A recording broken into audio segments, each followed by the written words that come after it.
Olá, começa agora o Mais Esportes e o meu convidado de hoje é o treinador da Seleção Brasileira de Atletismo. Vamos conversar hoje e em poucos dias ele estará em Tóquio, nos Jogos Olímpicos, a principal competição esportiva. Se bem que de Jogos Olímpicos ele conhece, viu? Foi o treinador da equipe brasileira nos Jogos em 2016 no Rio de Janeiro.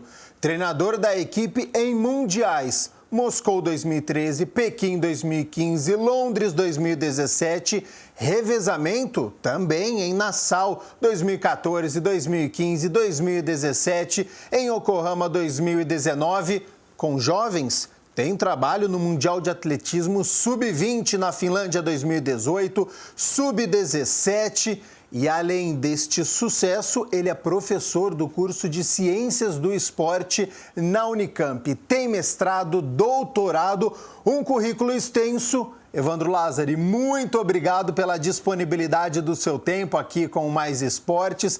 Prazer em conversar com você novamente. Faltando 9 dias para a abertura dos Jogos, tem muito trabalho pela frente ainda? Oi, Gabriel, tudo bem? Obrigado mais uma vez pelo convite, é sempre legal o convite de vocês. A gente sempre tenta dar aquela atenção, você vai estar parceiro há quantos anos, né? Obrigado pelo convite. Temos trabalho ainda, né? Agora, próximo da viagem, os últimos acertos aqui, o atletismo na segunda metade dos Jogos Olímpicos, né? Então, o atletismo começa no final do mês, então a gente ainda tem um tempinho aí, 15 dias de trabalho, 9 para os Jogos, mais um tempo que nós vamos ficar lá antes de entrar na Vila. A gente entra na Vila Olímpica no dia 28 de julho, mas agora são os acertos finais. Enquanto isso, estamos por aqui. E quando que você embarca para Tóquio? Na sexta-feira, daqui 2 dias, né? A gente embarca, fazer uma viagem curtinha para o Japão. Nós ainda não recebemos o bilhete, mas a informação é que vai ter a escala na Alemanha. Então, São Paulo, Alemanha, deve ser Frankfurt, né? E aí sim, a segunda perna da viagem para Tóquio. Essa brincadeira de viagem curta, pelo que eu estou acompanhando dos atletas que já estão chegando, no mínimo 30 horas, né, Evandro, de viagem. E também acho que tem que ter um psicológico adequado para poder aguentar, porque é muito cansativo, né? Além da viagem, Gabriel, esses jogos ele tem uma característica diferente, né? Por exemplo, agora, ontem a gente iniciou o processo de preenchimento de um aplicativo que o comitê, que o governo japonês criou, e toda a imigração a gente vai fazer por aplicativo. Então, o processo já tem data de chegada, data de saída, aonde vai estar cada dia, e aquele questionário de imigração de todos os países, a gente faz pelo aplicativo, que gera um QR Code, e na entrada do Japão a gente vai apresentar o QR Code só. Então, é um processo diferente, testagem de PCR, de exames, né? Até a gente estava brincando aqui, né? Sim. Eu vou para o meu 22º exame. Rapaz. E chegando no Japão, a gente tem exame. Só sai do aeroporto com exame negativo na chegada também. Então, tem bastante coisa envolvida, além da viagem, em torno de 30, 31 horas que a gente leva para chegar até lá. Protocolos rígidos na época de pandemia não é fácil, né? Muitos atletas, milhares chegando em Tóquio, então, infelizmente, alguns desses protocolos, né? A maioria, eles são necessários. Evandro, como treinador de seleção, de atleta, existe o trabalho de ciclo olímpico em que ele é condicionado a cada 4 anos e o objetivo é a classificação desse atleta para os Jogos Olímpicos, ou essa competição acaba sendo uma consequência e não dá para ficar em função só dessa competição, porque tem mundial, tem sul-americano, tem marca, tem desenvolvimento do atleta. Como é que você, como treinador, trabalha com uma competição importante, mas durante esses 4 anos? Tem todo um processo, né, Gabriel? Por exemplo, até você só não falou Mundial de Revezamento desse ano na Polônia, que nós somos vice-campeões do mundo. Medalha né? de prata, verdade. Como treinador também. Mas eu trouxe isso para mostrar como é um processo. Por que o revezamento misto, que é o revezamento que eu tomo conta, além dos atletas individuais, o revezamento 4x400, nesses Jogos Olímpicos nós vamos para o misto, foi um planejamento que em maio nós fomos para o Campeonato Mundial com esse revezamento, e a ideia era buscar uma medalha. Nós somos vice-campeões do mundo, né? A gente conversou aqui depois, inclusive, mas é todo um trabalho. Vou fazer um histórico rapidinho. Sim.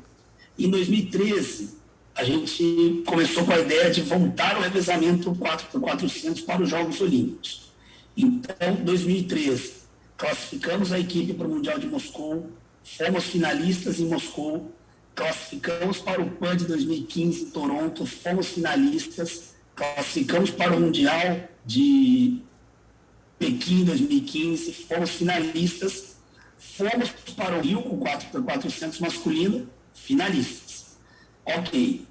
Para os Jogos de Tóquio, entrou a prova do 4x400 misto. E aí foi uma conversa, bom, nós vamos ter mais chances no masculino, no feminino ou no misto. Vamos para o misto. Então, todo esse ciclo foi canalizado no misto.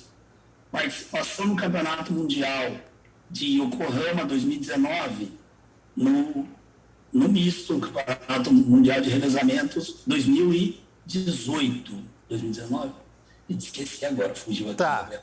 Mas o Mundial de Doha foi 2019, nós fomos finalistas. Mundial de Revezamento, nós fomos medalhistas esse ano, para chegar agora em Tóquio com uma equipe com condições de brigar para ser finalista novamente.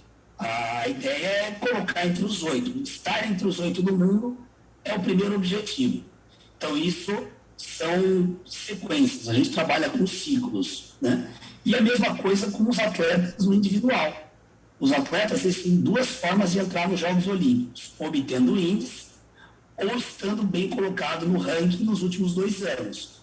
Então, são escolhas. Vai participar de um campeonato nacional, vai participar de um campeonato sul-americano para conquistar pontos para participar. Então, esse é um planejamento a longo prazo.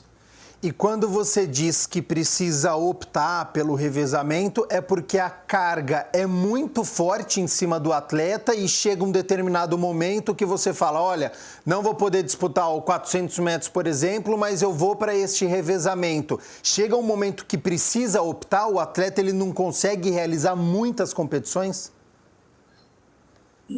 Gabriel, nos Jogos Olímpicos desse ano, a exemplo do que aconteceu no Mundial de Doha, em 2019, os atletas do individual têm tempo hábil para participar. Eu vou trazer o exemplo da Tiffany, por exemplo. Tá. A Tiffany ela vai correr o revezamento, ela corre 2 dias seguidos, caso a gente classifique para a final. Ok. Depois ela tem 2 dias de descanso para iniciar a disputa da prova individual dela dos 400. A opção que eu disse foi, vamos correr o 4x400 masculino ou 4x400 misto. Aí é pela quantidade de atletas que nós temos no país. A gente sabe que o Brasil não é um país que tem tantos atletas de nível elevadíssimo para brigar por final. Ok. Então a gente fez a opção, vamos para o revezamento 4x400 misto, que vão 2 homens e 2 mulheres, ou vamos para o masculino, que a gente precisa de 4 homens com resultados muito bons. Para Tóquio, a opção foi focar no revezamento misto. Tá. Além do revezamento misto, quais são os atletas que você treina no dia a dia e que conseguiram a classificação para as Olimpíadas de Tóquio? Nos Jogos Olímpicos de Tóquio agora eu oriento 2 atletas, a Tiffany, que vai participar tanto do revezamento 4x400 misto, quanto da prova dos 400 feminino, e o Márcio Teles, que corre a prova dos 400 com barreiras. Aliás, tanto a Tiffany quanto o Márcio Teles já participaram aqui do Mais Esportes, então você pode entrar aí, youtube.com/TV Câmara Campinas, porque são duas figuras, dois personagens do nosso atletismo, muito bacana conhecer a história deles, vale a pena, assiste e depois você acompanha pela televisão, já enviando aquela energia positiva, porque vale a pena. E Evandro, qual que é o sentimento, assim que é confirmado a participação deste atleta, o que passa pela sua cabeça? É alegria, é felicidade, é o trabalho cumprido, você é mais pés no chão e você já pensa no próximo passo? Como você disse, é meu segundo Jogos Olímpicos como treinador da seleção. Eu estive como treinador nos Jogos Olímpicos do Rio, 2016, minha primeira participação. Essa semana eu falei uma frase que para mim é assim, são dois Jogos Olímpicos especiais. Um que foi aqui no Brasil, né? Então participar nos Jogos Olímpicos no Brasil, que dificilmente nós vamos viver isso, né? Nossa geração vai viver Sim. isso. Em seguida, uns jogos que provavelmente a gente nunca vai viver também, esse de Tóquio sem público, com esses protocolos rígidos. A gente espera que seja o único, né? Que já melhore tudo o quanto antes. Mas, bom, a expectativa para a convocação dos atletas já era mais realista, né? Porque os atletas, eles já sabem, né? Quem fez o índice estava para ser convocado. O caso da Tiffany, que entrou por ranking, o Márcio foi por índice, a Tiffany por ranking. Tá. A gente veio trabalhando desde 2019, entrando nas provas certas, tinha um objetivo, ser campeã sul-americana, ser campeã nacional, tanto que ela entrou como primeira do ranking mundial, depois dos que tem índice, ela foi a primeira colocada. Então essa é a ideia de ter os dois atletas em provas individuais. No Rio, eu tive 4 atletas que eu orientava, que foram para os Jogos, 13 em revezamento e o Márcio Teles na prova individual. E agora, em Tóquio, 2 em provas individuais, que esse era um planejamento que eu tinha. Ainda existia a possibilidade de mais 1 ou 2 atletas em revezamento, em prova individual, mas os Jogos Olímpicos é assim, né? São poucos. Sim. Por alguns segundos, um atleta não entra. Tem atleta que não entrou por 10 centésimos, né? Muito menos de segundo. Então, a nossa vida, a nossa relação com o tempo, ela é um pouco diferente, né? Um segundo para nós é uma eternidade. Exatamente. E depois tinha a expectativa da convocação como treinador. Afinal de contas, são 27 treinadores com índice e são 10 treinadores apenas que estão indo. Então tinha essa expectativa de ser convocado ou não ser convocado, porque a realidade do treinador de atletismo ir para uma seleção, a gente está muito acostumado com o futebol, né? O treinador é esse. O atletismo não é assim, a gente está treinador por determinada competição. Então, vai ter os Jogos Olímpicos, uma semana antes convoca quem são os treinadores. Então, a expectativa era, será que vou ser convocado? Não vou. Mas, enfim, na última semana, aos 40 do segundo tempo, saiu a convocação. Fez o gol de cabeça e vai poder embarcar aí. É uma ansiedade bacana, mas que deu tudo certo.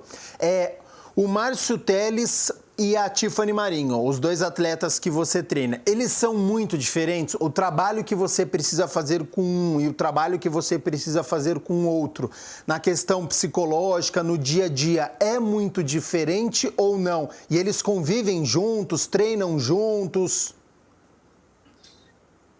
Todos os atletas, né, a gente fala que um dos princípios do treinamento é a individualidade biológica, não só na parte física, mas cada um tem a sua demanda. Eu trabalho orientando um grupo de 9 atletas, eles treinam todos no mesmo horário. Hoje eu tenho trabalhado com atletas corredores de 400 e 400 com barreiras, então não tenho mais corredor de 100 metros, eles até fazem 200 metros, mas não trabalho com prova de 800, por exemplo. Eu trabalho com provas de 400 e 400 com barreiras. E o treinamento, apesar de um ser raso, o outro barreira, eles têm as suas particularidades. A barreira é muito mais técnica do que o raso, né? Então, imagina, você depois de correr 360 metros em alta velocidade, ainda tem uma barreira ali cansada. Então, a gente tem que trabalhar a parte técnica. E no caso específico dos dois atletas, né, do Márcio e da Tiffany, no aspecto psicológico, emocional, eles são muito diferentes. Tá. Então, a abordagem com cada um tem que ser de uma forma. Às vezes, tem um dia que um está com uma chateação a mais, algum problema de família. O Márcio Teles, ele mora com a esposa e com o filho. A Tiffany já mora numa república com outro atleta que você já entrevistou também, que é a Marlene. Ficou próximo dos Jogos Olímpicos também. Então, a Tiffany já mora com uma outra colega de treino. O Márcio mora com a família. Então, às vezes, acontecem coisas no dia a dia. Ambos moram dentro do CEAR, né? Moram ali do lado da pista mesmo. Okay. Mas são particularidades de cada um. Aí a abordagem tem que ser de uma forma, a forma de falar. Se você fala de um jeito com um, sai chorando, fala de um jeito com o outro, sai bravo. Então, trabalhar com modalidade individual é peculiar. E tem esse lado de psicólogo também, né, Evandro? De você perceber como é que o atleta ele está no dia e o quanto que você pode exigir e o quanto que você fala, hoje eu não posso. Esse é um olhar que você tem que ter e com a sua experiência, claro que você tem, mas que é um desafio para você no dia a dia. É um desafio todos os dias, Gabriel. Nós temos, no dia a dia, tem psicólogo, assistente social, pedagogo, nutricionista, fisioterapeuta, todo mundo acompanhando os atletas. Ótimo. Mas eu falo que sempre a função do treinador, o importante é a unidade treinador-atleta. Se o treinador e atleta não tiverem com o mesmo pensamento, a gente não caminha para o mesmo rumo. Então, por mais que você tenha psicólogo, tenha todo mundo, gira em torno da relação treinador-atleta. Então, o treinador, às vezes, tem que vestir a função treinador, às vezes tem que vestir a função orientador nutricional, orientador psicológico, orientador financeiro. Sim. Então, a função do treinador é gestão de pessoa. Eu digo que o treinador é ser um gestor de pessoas, que você tem que administrar, que um dia está mal, o outro está feliz, aí um acordou, chutou o chão, aí um brigou com a namorada, outro brigou com o namorado, brigou com a mãe, aí tem que pagar uma conta e atrasou o pagamento. Então, assim, a gente tem que gerenciar o entorno todo do atleta, não é simplesmente chegar na pista, dar treino e ir embora. Exatamente, tem que saber um pouquinho de cada um e ter este feeling, né, e sentir como é que o atleta tá. Agora, Evandro, se no 4x400 misto o Brasil conquistar uma medalha, se a Tiffany ou o Márcio Teles também conseguir chegar na final e receber uma medalha nos Jogos Olímpicos, o treinador também ganha uma medalha? Não. O treinador de modalidade individual não ganha medalha. A gente busca isso, trabalha, vamos atrás. Eu brinco sempre o seguinte, Gabriel, meu sonho é uma medalha olímpica. E eu nunca vou ter. Na minha casa, eu nunca vou ter uma medalha olímpica, né? Tenho medalha de participação de Jogos Olímpicos, porque todo mundo que participa ganha uma medalhinha. Tá. Mas o treinador de prova individual, a gente fica no backstage, comemorando, torcendo, trabalhando, mas a medalha é do atleta. Quem vence a medalha é ele. Podia ter esse reconhecimento isso, né? Aí em um pódio para treinador, pô. A gente tem brigado bastante por esse reconhecimento de treinadores, né? Eu acho que é um ponto que a gente precisa amadurecer mais ainda. A questão de reconhecimento de treinador, acho que o Campeonato Brasileiro de Futebol esse ano tem um ponto, né? Que não pode trocar de treinador mais que uma vez no campeonato. Acho que isso é um reconhecimento no futebol. E nas outras modalidades, eu acho que é um ponto que a gente tem que melhorar bastante ainda. Nós, treinadores de atletismo, a gente discute sempre assim nos bate-papos. Quando o atleta está fazendo um resultado, ele está muito bem. Quando ele está mal, o treinador é ruim, né? A gente precisa fortalecer ainda, compartilhar mais conhecimento. Eu acho que no Brasil, especificamente, nós precisamos trabalhar mais, formar mais treinadores. Esse uma tarefa nossa na universidade, como docente, né? Formar novos profissionais. No curso de Ciências Aplicadas tem bastante a questão ao treinador, né? O que o treinador, a formação do treinador, o que precisa. Então, é um ponto que precisa evoluir. A gente tem que evoluir bastante nisso ainda. Ou seja, a pressão para cima de treinador não é só no futebol, não. Você vê no atletismo também. Venceu é o atleta, perdeu a pressão, vai para cima do treinador. Infelizmente, no nosso país, a gente tem a cultura da vitória, né? Só o primeiro lugar interessa e muitas vezes a medalha de prata, de bronze não é reconhecida. E muitas vezes os atletas também tiram a medalha. Esse é um problema também que ajuda, né, a essa constatação de que só o primeiro lugar interessa, mas acho que aos poucos isso está mudando. Evandro, para quem está nos acompanhando, onde acontecem os treinamentos, a estrutura que vocês têm está adequada, poderia melhorar? Então, Gabriel, as atividades de treinamento acontecem dentro do Centro Esportivo de Alto Rendimento, no CEAR da Prefeitura de Campinas, ali dentro do condomínio Swiss Park. Os atletas, eles participam da equipe da Orcamp, são atletas que são registrados no Orcamp, ambos, específico do Márcio e da Tiffany, eles vieram do Rio de Janeiro para ser orientados por mim, são atletas da equipe Orcamp já, que é um projeto que você também já mostrou, é um projeto que existe há mais de 20 anos. Eu fui atleta da primeira turma da Orcamp lá em 1997, passei por toda a formação como treinador, fui presidente da entidade, hoje os atletas representam a equipe, que está dentro do Instituto Vanderlei Cordeiro de Lima, que atende mais de 250 crianças e jovens, ensinando não só atletismo, mas educando pelo esporte. A ideia é assim, trabalhar a quantidade. Eu disse para você, agora a gente tem um trabalho que está acontecendo no Instituto, um trabalho pedagógico, reforço escolar, tem tarefas educacionais, e eles também praticam atletismo, claro.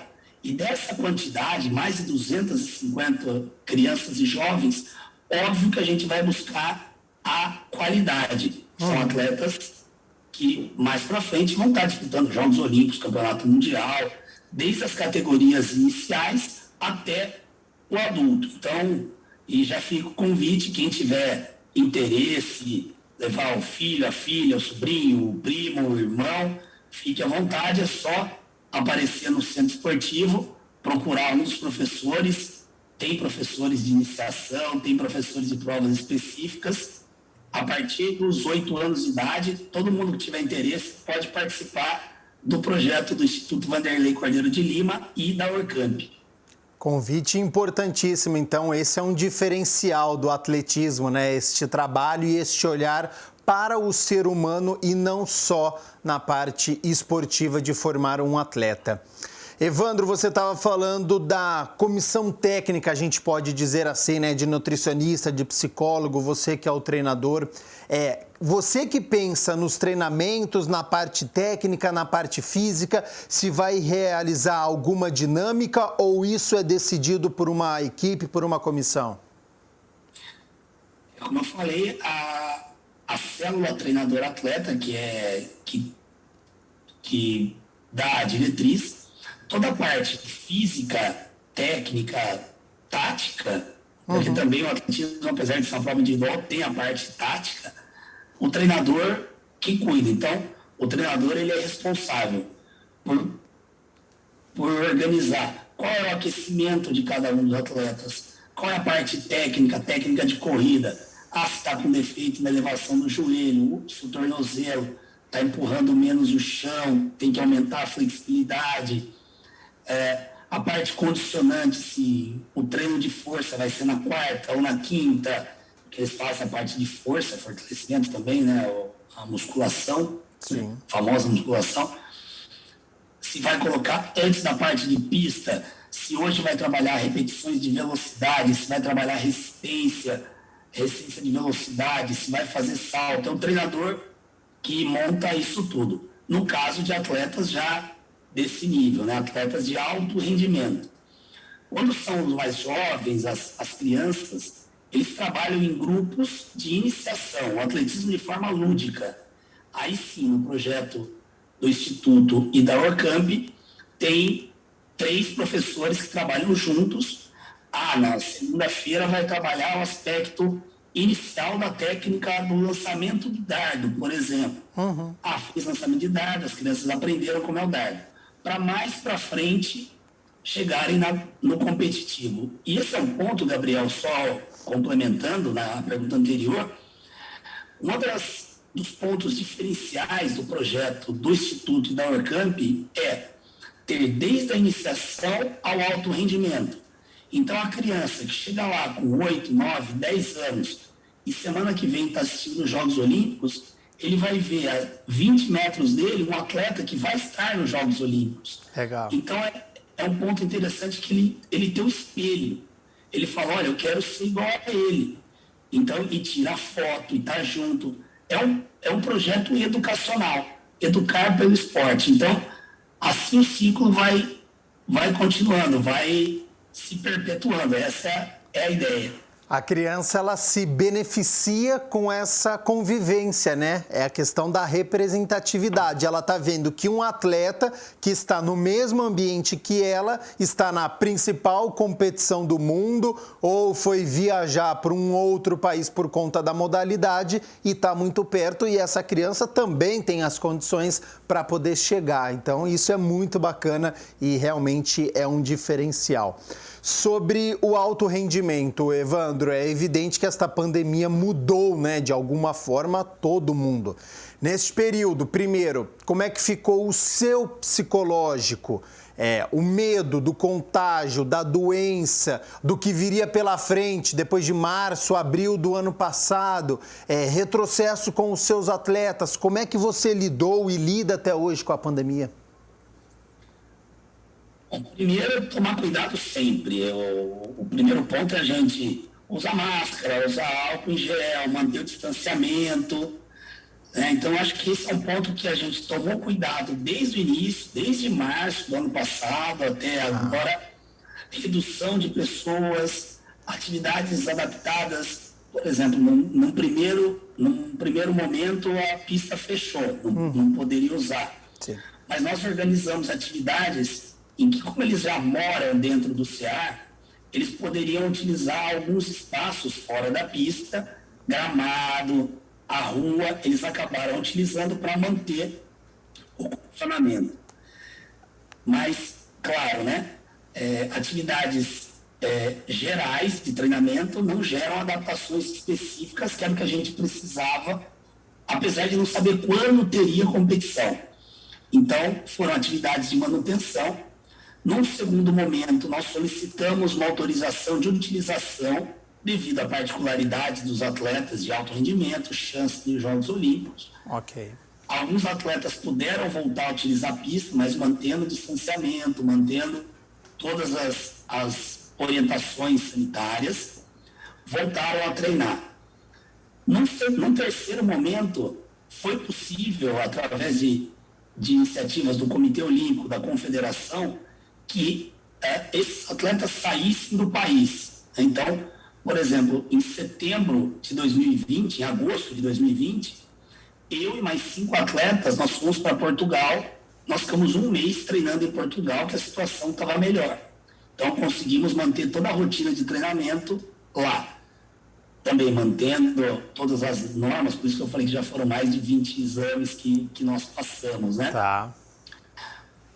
No final do ano teve competição e desde então os atletas têm utilizado a pista, só que assim, horários escalonados, o grupo de meio fundo e fundo, provas mais longas, treina às 7 da manhã. O grupo de velocidade começa às 9 da manhã. O grupo de arremesso e lançamento treina de terça e quinta.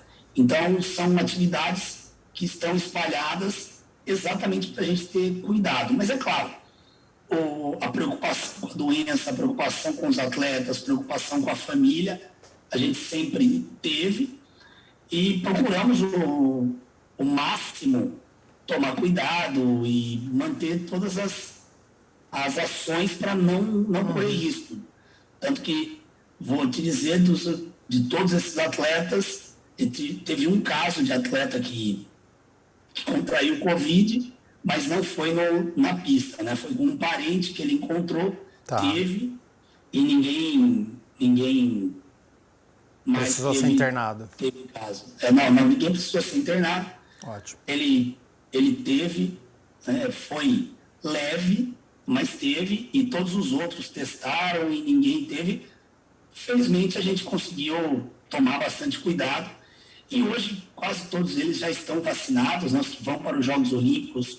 O comitê forneceu vacinas, então todos estão já imunizados com as vacinas. É uma ótima notícia.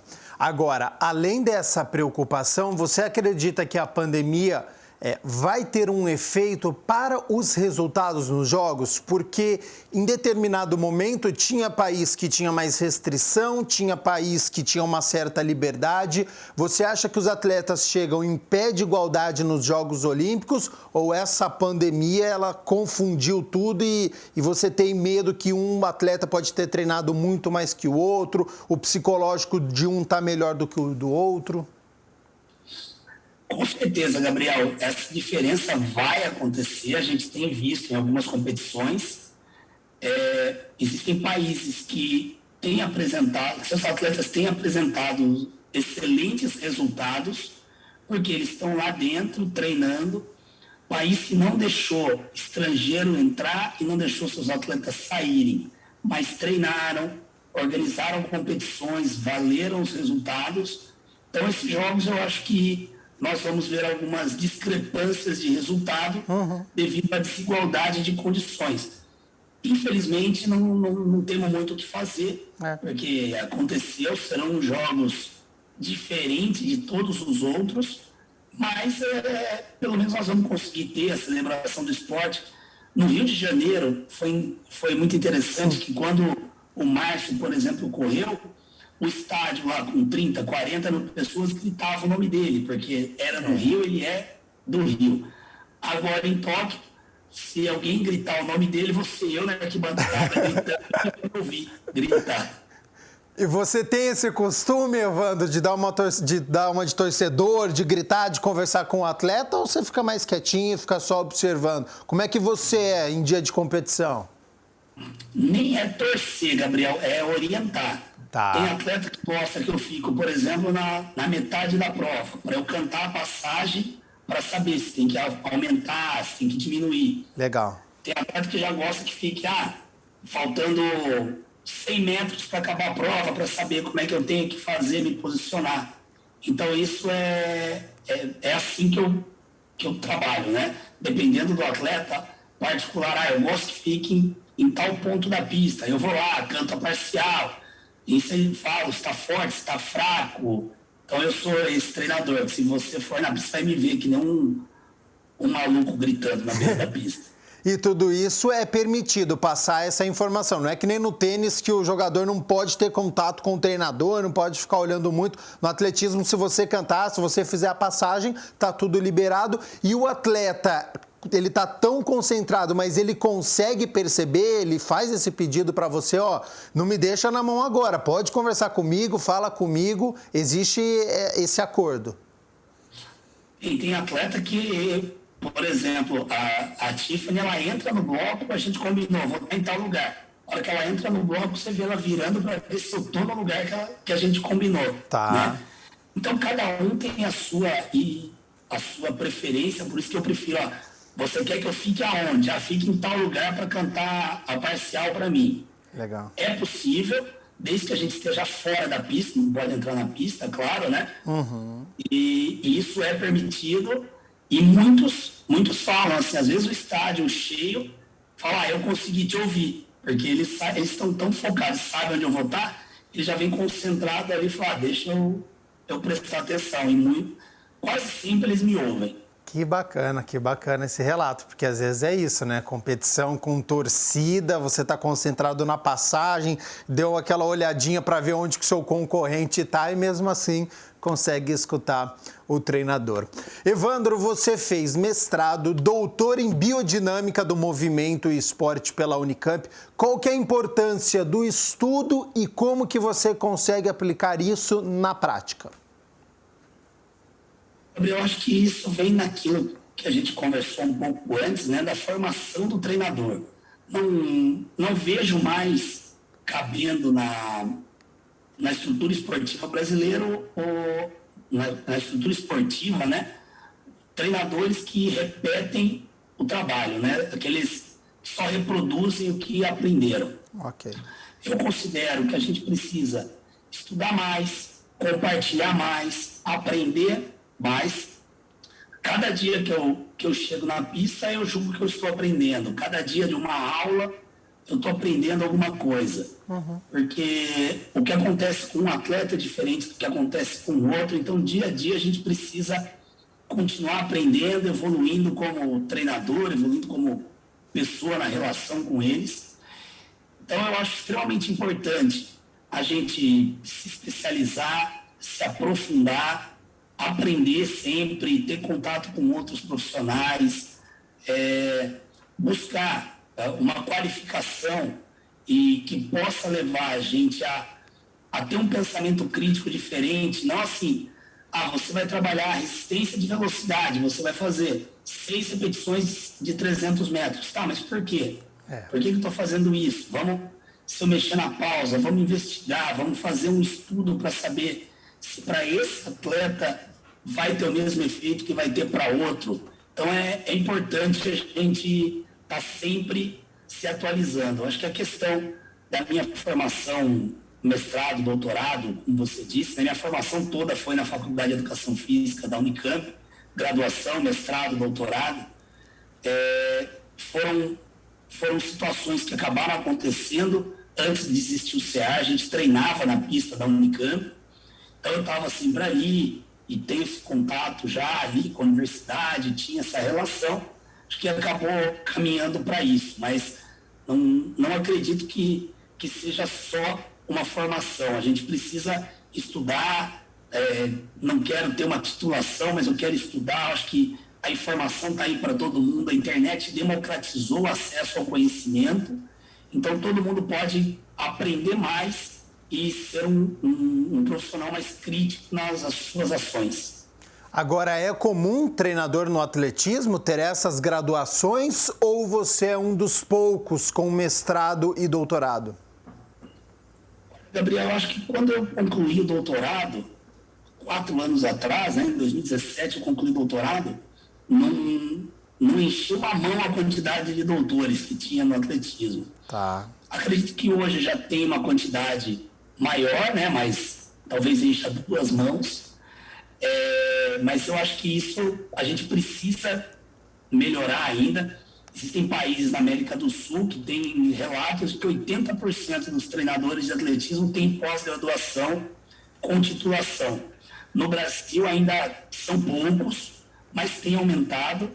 E como eu disse, acho que não é determinante, mas é importante para criar um senso crítico e melhorar o nível da discussão entre os treinadores e o trabalho que vai ser realizado. Ótimo. Evandro, eu sei que você tem um treinamento daqui 10 minutos, então já vou para o meu encerramento aqui. Sempre quando eu entrevisto um atleta aqui, eu pergunto sobre superstição, porque essa semana mesmo a Tássia do basquete aqui do Veracruz falou de uma meia que ela ganhou da mãe e todas as partidas ela joga com esta meia. Então, se você assistiu uma partida aí do Veracruz Basquete, olhou para a Tássia, já sabe que é a meia que a mãe deu para ela. O Fernando Carvalho, do salto em altura, que vai para os Jogos Olímpicos, a gente entrevistou aqui no Mais Esportes, ele falou que tinha no passado o hábito de comer hambúrguer antes da competição. Ele falou que não é mais assim, viu, Evandro? Mas eu não sei, não. E o treinador em competição, que fica lá na arquibancada, tem superstição também de roupa, de alimentação, entrar com o pé direito, falar alguma coisa, segurar algum objeto? Você faz alguma coisa, Evandro, antes de competição, antes dos Jogos Olímpicos? Bom, Gabriel, tem treinadores que falam, né, que usa meia também, usa alguma peça de roupa, mas eu vou falar, eu não tenho uma questão de superstição, não, eu acho que é trabalho. A gente tem que trabalhar, fez uma boa preparação, o resultado vai vir. Então, não tenho nada de superstição, não. Vou estar com o meu cronômetro na mão, o que eu estou segurando sempre é o cronômetro para acompanhar as parciais dos atletas. Mas não tenho nenhuma superstição, não. Já teve determinado momento, eu tinha um crucifixo pendurado no pescoço que eu apertava, mas já faz um bom tempo que eu perdi essa. Então não tenho nada para te dizer que eu tenha superstição, não. Tem trabalho, a gente tem que trabalhar e não é um dia, não. São anos e anos preparando para chegar naquele momento. Menos de um minuto. Se apega ao trabalho, à dedicação, aos estudos, à sua experiência de Jogos Olímpicos, de Pan-Americano, de Mundiais. Evandro, parabéns pelo seu trabalho, sou seu fã pelo profissional e pelo ser humano que você é. Boa sorte agora em Tóquio, mandando desde já energia positiva para que volte aí com uma medalha, com ótimas histórias. E depois nós voltamos a conversar então para contar como é que foram os jogos. Combinado? Maravilha, Gabriel. Obrigado mais uma vez. Você sabe, também sou um admirador do seu trabalho. Conta comigo, precisando, a gente manda mensagem lá, opa, tamo aí, a gente agenda, acerta nossos horários e tamo junto. Combinado, então. Nós que agradecemos Evandro Lázari, treinador da Seleção Brasileira de Atletismo, aqui no Mais Esportes. Conversa muito bacana com este profissional de alto nível, respeitado por todos, por isso que estará nos Jogos Olímpicos de Tóquio, por isso que consegue levar atletas até as grandes competições e com resultados. Então, a hora que você ligar a TV, assistir lá Márcio Teles, a Tiffany, revezamento, os atletas brasileiros, saiba que este profissional está por trás, Evandro Lázari. Continue aqui na nossa programação, hein? Aqui da TV Câmara Campinas. Um grande abraço. Tchau, tchau.